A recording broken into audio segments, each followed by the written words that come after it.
Hey y'all, it's me. It's Stink. What's up? What's up? How y'all doing? Voice reveal. Ahaha. Anyways, I had the sudden motivation at 3 a.m. to make a soccer tip video because I'm bored, so here it is, y'all. All the other soccer tip videos, let's face it, they're baby tips. Because they're all like, swing the Draken up to kick upwards, and it's whatever. If you want to be a sweaty, toxic asshole like me, then you've come to the right place. Now, I'm not at all the best Switch soccer player out there, nor do I know anything about like real life soccer and the technical parts of it. I just want to help. I'm on a losing streak. I'm gonna separate this into levels so it's easier to digest. Okay, I know I said I was sick of the baby tip videos, but we have to address these things. Split up, y'all. Please. I'm begging. I'm on my knees, dog. I want to cover as much of the field as possible in case the ball flies in a weird direction. That way someone is there and you're not all in one area. 2 in the front, on either side of the field, and 2 in the back is ideal. I'll go into this more specifically later. Don't chase the ball. Just relax, dog. You'll get it eventually. For example, if the ball flies in a weird direction and all of you go after it, stop. Stop, please. All of you chasing it is not going to make any of you faster. Whoever's nearest can get it, and you can use here to communicate with your teammates that you got it. You don't have to kick it right away. You can dribble or stall a bit, and then you can kick it however you like. Sometimes the other team is just flailing every limb on their body 20 feet in the air trying to block you, and you can literally just like walk under them. But too many times I've seen some of y'all kick it instantly and then get blocked because you're predictable. Or kick it straight to your opponents and they kick it back to you, and it just keeps going back and forth and Sorry, that was loud. Which leads me to my next bullet. You can pass to your teammates? Isn't that crazy? With ZR? Sorry, I'm being salty. No, but for real, if you keep kicking it back and forth to the other team and back, we're not gonna get anywhere. It's not a 1v4. You have friends. Look, we're friends. If you notice that your teammate is open, pass it to them. Make them happy. Happy teammate. Okay, I know some of y'all are not gonna like this one, but it has to be done. Someone has to be in the back! I know, it's boring and you want to be in the front and you want to try to make a goal, but if all of y'all are up there and it gets kicked over all of y'all, you're f***ed. Easy goal for the other team. If someone is back there when it does get kicked over, then that person can pass it back to the people at front and then they can continue trying to score for the team. Now this next part is just my opinion, but my ideal like formation is in the shape of a Y. Again, it's just my opinion. I could just be stupid. You know what I mean? Okay, we have 2 up front on either side, 1 in the middle to cover the people in front, depending on where the ball is, 1 in the back in case all goes haywire. And if it goes even more haywire and the ball is on your zone, the Y moves back and the person in the very back is now goalie. I get it, I know, it's not fun being goalie, especially if you miss, but I can assure you, having someone there is always better than not having someone there at all. I often see some teammates get mad at the goalie for missing, but like, come on, man. At least someone was there, you know what I mean? To summarize, you want to keep it balanced. Think of it like a body. The 2 at the front are like arms, the middle is the torso, and the back represents legs. If there are 3 or even all 4 of you at where the arms are, you're gonna look like this motherfucker. You're gonna be top heavy and you're gonna fall over. The inverse of this would be 3 of y'all in the back and 1 in the front. Like, that's great and all that you have like strong legs and like abs or whatever, but you only have 1 arm. The person at the front needs help. They can't do it all by themselves. Well, sometimes they can, but not often. Etiquette! Etiquette! We're doing etiquette. Some of y'all don't know any manners. Like, you're so rude sometimes. Okay.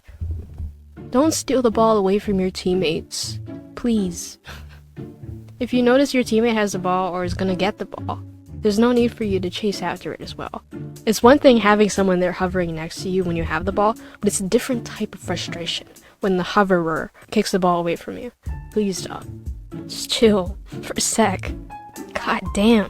Plus sometimes when multiple kick the ball at once, it just goes in a random direction, so don't steal goals. It's not nice. Now, I'm not talking about when there's a goalie who kicks it out and your teammate kicks it back in. That's not stealing. That's not stealing. That's a good friend. That's a good friend. What I'm talking about is when there's literally no one at the goal except for your teammate and you kick it into the goal and it's obviously gonna go in, but the second before it goes in, your teammate steals it and they get the goal credits. That's not nice. It's not nice. Please don't do that. especially because sometimes the goal thief misses. Don't spam here. It's annoying. Lastly, this one just applies to me when I'm goalie. Please just let the goalie be the goalie. I appreciate it. I really do when y'all try to help me and you try to help defend, but please.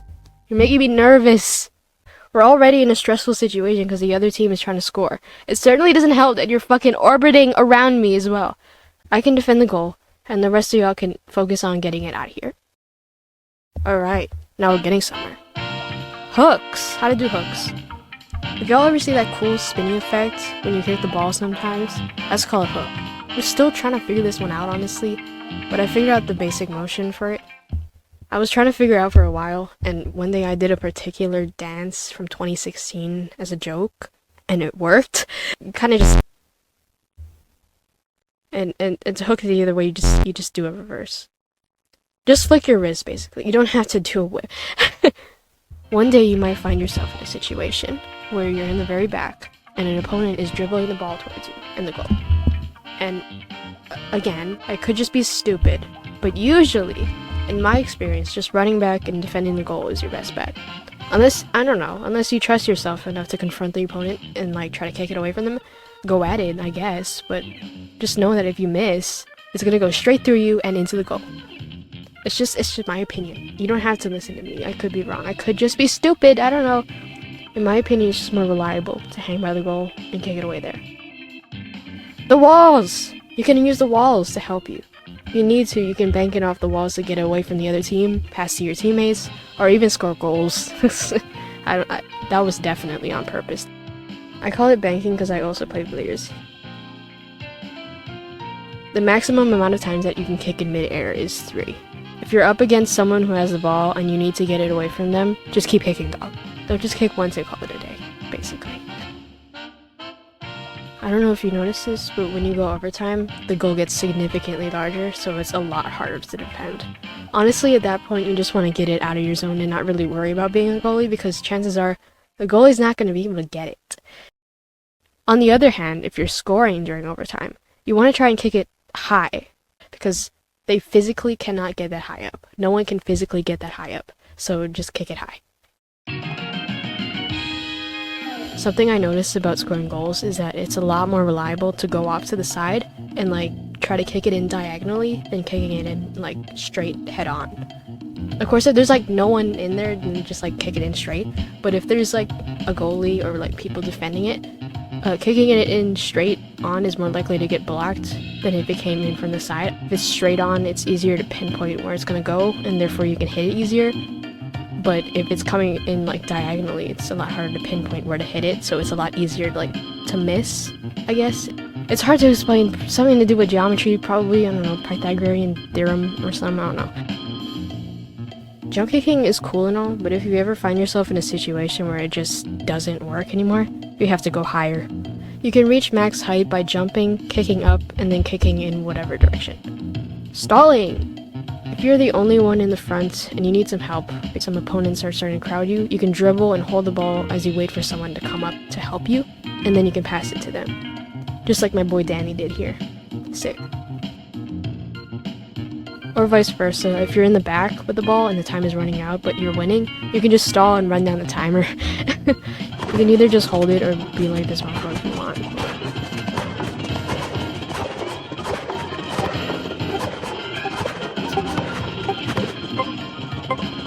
Also in this clip, we switched positions temporarily since I was in the very back and I decided to leave the goal.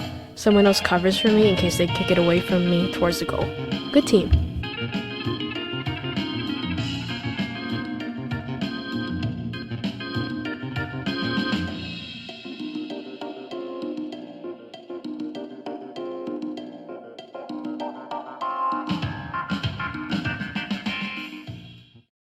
If you couldn't tell already, I haven't touched grass in my life. But anyways, that's all the tips I have right now. Shout out to all y'all in the clips, and to N, King, Pidge, Slick, Shade, Fonty, Kanan, Buffy, Routes, Linlin, Chowder, Shan, and Erna! Y'all are cool. Okay, bye.